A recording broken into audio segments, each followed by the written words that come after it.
গরম ভাতে এই পাট শাক তার সাথে একটু কাসুন্দি, উফ, জাস্ট জমে যাবে বন্ধুরা। তো তোমরাও একবার ট্রাই করে দেখো। দেখো আমি বাজার থেকে এরকম টাটকা টাটকা পাট শাক নিয়ে চলে এসেছি। এরপর রান্না করার পালা। তো পাট শাকটা প্রথমে আমি বেছে নিয়েছি বন্ধুরা। পাট শাক সবাই জানো ডাঁটাগুলো কেউ নেয় না, শুধু পাতাগুলোই নিতে হয়। তো ভালো করে ধুয়ে আমি কিন্তু কেটে নিয়েছি।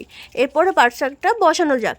তো সবার প্রথমে কড়াই গরম হয়ে আসলে সামান্য একটু তেল দিয়ে ফোড়নে শুধু একটুখানি সর্ষে ফোড়ন দিয়ে আমি পাট শাকটা ভাজা করব।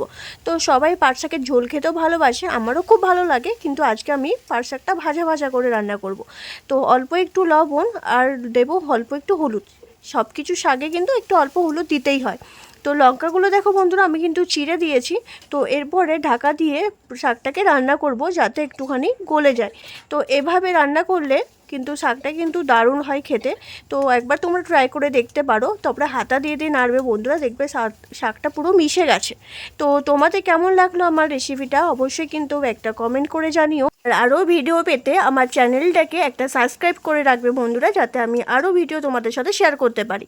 আরও একটা জিনিস কিন্তু আমি দিতে ভুলে গেছি, সেটা হলো চিনি।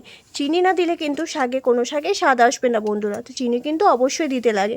তো চিনিটা আমি দিতে ভুলে গেছিলাম, তো লাস্টে আমি দিয়ে দিলাম। আমার রেসিপিটা হয়ে গেছে। তো তোমাদের কেমন লাগলো বন্ধুরা অবশ্যই একটা কমেন্ট আর লাইক করে জানিও। তো আজকে মতো টাটা, সবাই ভালো থাকবে, সুস্থ থাকবে।